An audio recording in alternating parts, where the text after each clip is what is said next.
लोकांच्या मनामध्ये आर-एस-एस बद्दल जो हेट निर्माण झालेला आहे, आता म्हणजे लोकांना सगळेजण जागृत झालेले आहेत. त्यांना बरोबर कळलेलं आहे, की आर-एस-एस चड्डी गँग ही फालतूची गँग आहे.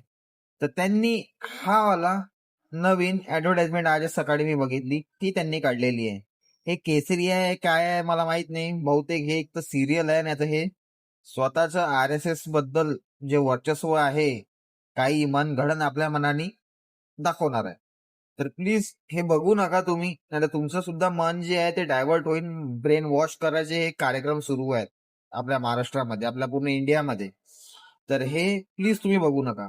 बस या गोष्टीचा विचार करा तुम्ही, की जेव्हा देश आपला आझादीसाठी लढत होता, स्वतंत्र मिळवायसाठी, जे गांधीजी, सुभाषचंद्र बोस, भगतसिंग, सरदार वल्लभभाई पटेल हे सगळे जण जे लढले, तेव्हा आर-एस-एस ही चड्डी गँग कुठे गेली होती?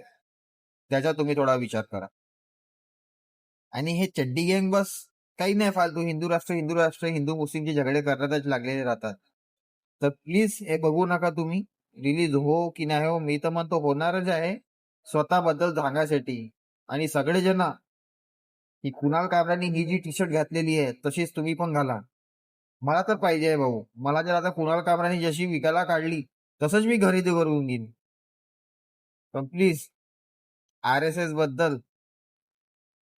बिलकुल नको. विचारच नका करू. बेकार गँग आहे, बेकार.